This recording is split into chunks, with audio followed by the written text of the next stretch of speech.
Steve Mariucci, you go first on your 2020 season bowl prediction. I've been thinking about this all off season, all right? Guess who has the record for the most touchdown passes by a quarterback wide receiver duo in a single season for the Cardinals after they moved to Arizona? Oh my gosh.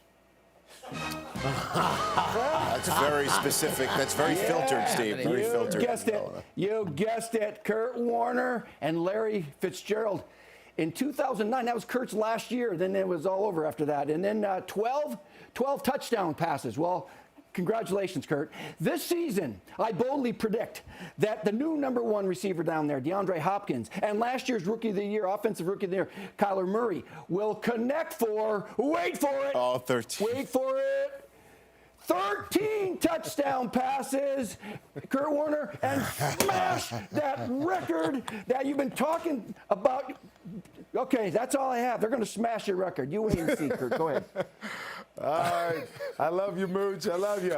I tell you what, we get to these bold predictions, and I always want to do something with quarterbacks, but it's gotten ridiculous. I mean, Drew Brees is completing 75% of his passes.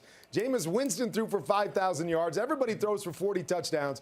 So I'm going with the running back.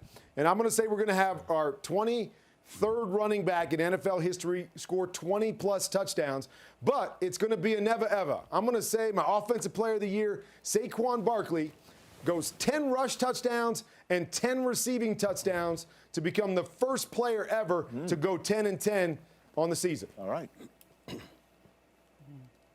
All right, guys, and thank you for leaving me no time to talk, but I will get mine in anyway. And I will say this. This is a passing league. This is a passing league. I'm getting 3 Cowboys at 1,000-yard receiving. 3 Cowboys at least 1,000-yard receiving. Kurt, you did this in 08, but you did not have a 1,000-yard rusher. I got 3 1,000-yard receivers with a 1,000-yard rusher. 2 of these players will go over 1,500 yards. 2 of these players will go over 1,500 yards. And I don't know which one it would be, 19 or 88, man named CD, but one of them will win that right there. That's the NFL Receiver of the Year trophy. Is that really? That's what that is. One will win that right there. Absolutely. 1992, Coach. Absolutely. That's 1992 NFL Receiver of the Year trophy. You sure that's not a punt, pass, and kick award like the one Mooch has behind him?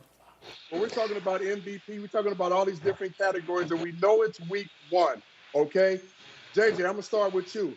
Give me the comeback player of the year. Last year was Ryan Tannehill, had a big year, went to the playoffs. Give me comeback player of the year. I got to go to Cincinnati, man, and I'm going with A.J. Green. You got Joe Burrow coming in the building who's going to slang the ball all over the yard. You got JoJo Mixon, his buddy in the backfield, just got him a nice little deal, so he's going to take some of that attention off of A.J. Green. But, listen, he got a guy that knows how to throw you open, special at throwing this football. He's one of the top receivers healthy. When he's healthy in this game, I like A.J. Green, comeback player of the year. JJ, I love the AFC North. I love the pick, but I'm going to go with Ben Roethlisberger of the Pittsburgh Steelers. Now, we all know, Willie, that defense was phenomenal last year, and I think they probably did better with me playing quarterback. I don't know if y'all know I was 1 for 2 in the league, a touchdown and a pick. So, you had a 50-50 chance of me throwing a tug or a pick. You might have made it happen. But this is the thing. They went 8-8 last year playing with Mason Rudolph and obviously Doug Hodgins. You get Big Ben back, and we know if they win 12 games, if they win 13 games like they can with that defense, they got to give that thing to Big Ben. Yeah, I like it. That was a good one. And we all know who ran away with the MVP last year, the man who broke everybody's ankle, Lamar Jackson. Who will be the MVP this year? I know we ain't played it down, but who's going to be the MVP this year?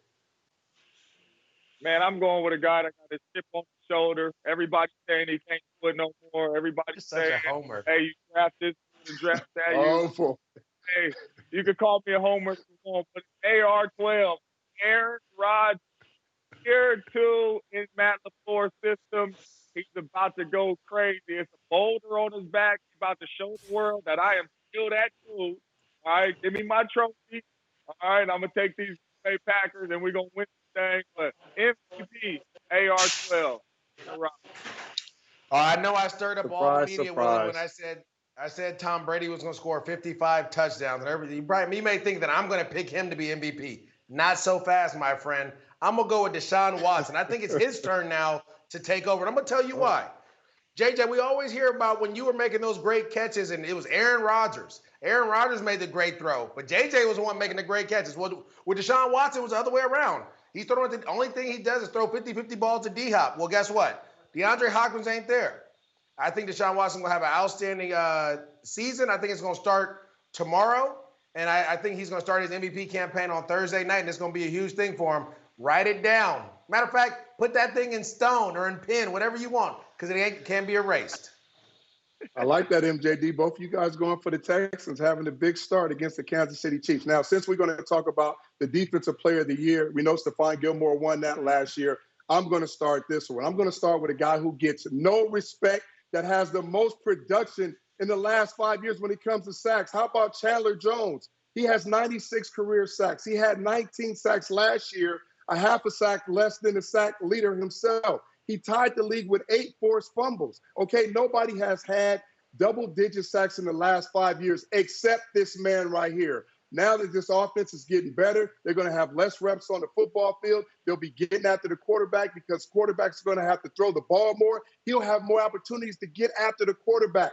Give my man number 55, Chandler Jones, some respect. Defensive Player of the Year. Willie, I like it, man. You really can never go against the Jones, because once we get on the field, we do what we do. You know what I'm saying, Drew? But I am. You already know. Miles is gonna have a year out there. This offense is gonna be much better. I think they're gonna be playing up in a lot of games, so we're gonna be able to pin his ear back and get after that quarterback. You're looking at 20+ sacks right here from Myles Garrett. I think he's gonna come out and ball and have one of them MVP type seasons. But Defensive Player of the Year right here, Myles Garrett. You know I what? like that. Just because your last name is Jones and I'm Jones Drew, I'm gonna go agree with you on this one, JJ. I don't know how this is not gonna happen. I think Myles Garrett, obviously he had a situation last year. He had that whole season to come off. He's been working, trying to get reinstated. He has had pretty much an extended offseason. Now, he dominated some games. This game we're watching right here, I got a chance against the Rams. I got a chance to call it. Imagine with a better offense, imagine with all those weapons healthy, and like JJ said, playing with a lead. Oh, my goodness. If you're playing left tackle or right tackle, you better buckle up, because he's going to have you on skates for sure.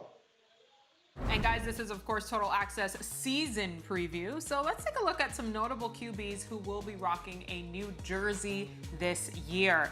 Tom Brady, of course, at the top of that list now with the Bucks, Cam Newton with the Pats, Phillip Rivers, Teddy Bridgewater, Nick Foles, and Andy Dalton. Join now Kurt Warner. Bring him on in, because I want to know, Kurt, of all of these QBs who are with a new team, who do you think will have the most success this season? I mean, come on, MJ. I cannot go against the GOAT. No, he's on a new team, but he's proven us wrong at every step. And then, on top of that, I mean, I also think he's got the best cast of characters around him. You got Evans and Godwin, and obviously Gronk's coming back to play with his man. And, oh, yeah, let's add Leonard Fournette to the mix. So I believe he's got an arsenal of offensive weapons. I think he wants to prove something, that now he's not in New England. It's not over. He can do something different. And in the NFC, where it's stacked with quarterbacks. So I'm saying Tom Brady will have the biggest impact. But another guy on that list I'm watching is Phillip Rivers. I think he's got a perfect mix there in Indy. Good offensive line, good run game, reunited with Frank Reich, who I believe does a great job of creating opportunities for his quarterbacks.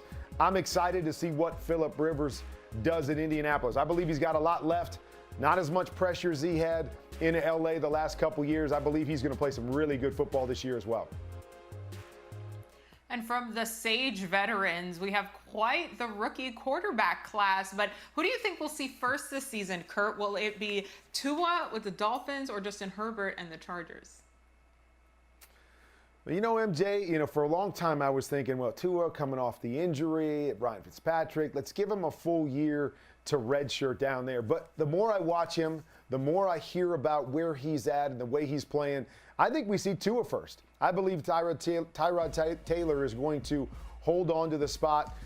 with the Chargers, and they're going to play good football. He's not going to turn the ball over. I believe he holds that starting spot. And although Fitz could hold it in Miami, I believe they want to get this young kid on the football field. He's showing them that he's ready.